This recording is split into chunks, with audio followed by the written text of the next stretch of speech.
High ছোট্ট বন্ধুরা, study happily চ্যানেলে তোমাদের সবাইকে স্বাগত। আমরা কালকে যে রবীন্দ্রনাথ ঠাকুরের নৌকাযাত্রা কবিতাটি প্রশ্ন উত্তর আলোচনা করছিলাম, তার আজকে 5 নম্বর দাগ নিয়ে আলোচনা করব। প্রথম প্রশ্ন দেখো, অর্থ লেখো, যেটা 5 নম্বর দাগের প্রশ্ন। অর্থ লেখোতে প্রথমে আছে দাঁড়। নৌকাকে চালনা করার দণ্ডকে দাঁড় বলা হয়। পাল, পাল বহু বা অগুন্তিকে বোঝায়। এখানে পাল বলতে যেমন গরুর পাল বা ছাগলের পাল এরকম কিছু বোঝানো হয়, তবে এখানে নৌকাকে এগিয়ে নিয়ে যাওয়ার জন্য পাল ব্যবহার করা হয়, তার কথা এখানে এই কবিতাতে বলা হয়েছে। দেখো পরবর্তী প্রশ্ন, কোণে। কোণে মানে কি? কোণে মানে এখানে এক পাশে। মানিক মানে বহুমূল্য রত্ন। পার অর্থাৎ পারাপারকে বোঝায়। 6 নম্বর দাগের প্রশ্ন দেখো, সমার্থক শব্দ লেখো। সোনা, সোনা মানে কনক বা স্বর্ণ।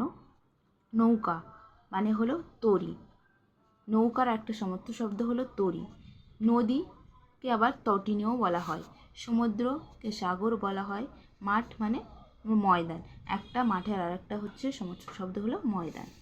পরবর্তী 7 নম্বর প্রশ্ন মধ্যে দেখো কি বলেছে, এলোমেলো বর্ণগুলিকে সাজিয়ে শব্দ তৈরি করো।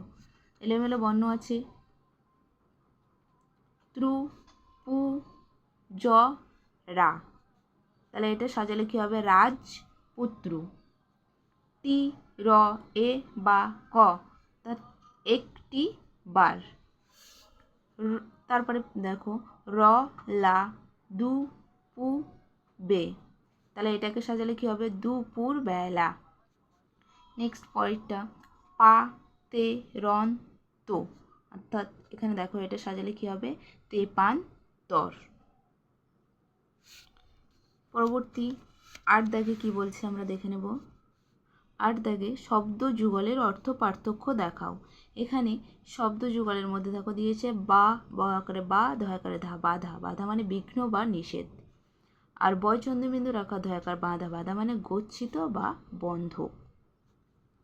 নেক্সট ছটা। ছটা বলতে সংখ্যা বোঝাতে ছটা বোঝায়। আর ছটা আকারে যা ছটা, ছটা মানে কিরণ। এখানে বলছে কোণে। কোণে মানে এক পাশে। আর কোণে, কোণে মানে বধূ বা বউ। দেশ, এখানে বলছে দেশ, দয়কার তালব্যস্ব। দেশ, দেশ মানে হচ্ছে তোমার রাষ্ট্র। আর দেশ দৈব একার পিটকাটা মধ্যাহ্নস্ব। দেশ, দেশ মানে হিংসা।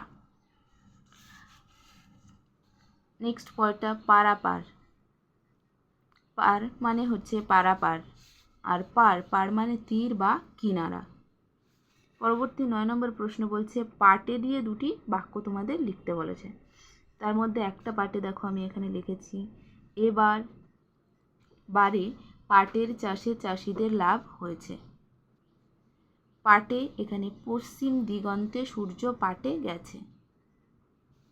নেক্সট পরবর্তী 10 নম্বরের প্রশ্নে মুখে বললে কথাগুলি কিভাবে বলবে।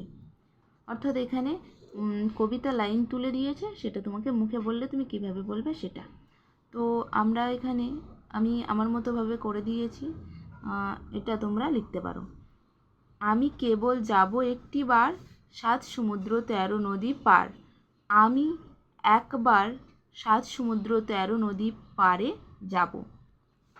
পরবর্তী প্রশ্ন, তখন তুমি কেঁদো না মা যেন, বসে বসে একলা ঘরের কোণে। তো এখানে লেখা যেতে পারে এটা, তখন মা তুমি কান্নাকাটি করো না মা, এখানে মাটা হবে না, করো না ঘরে বসে। ভোরবেলা দেব নৌকা ছেড়ে, দেখতে দেখতে কোথায় যাব ভেসে। এখানে ভোরবেলা নৌকা ছেড়ে দিয়ে কোথায় ভেসে যাব, এই কথাটা বলেছে। যদি ভিডিওটা ভালো লাগে তাহলে লাইক, সাবস্ক্রাইব এবং শেয়ার করো। পাশে থেকো এভাবে আমাদের চ্যানেলে।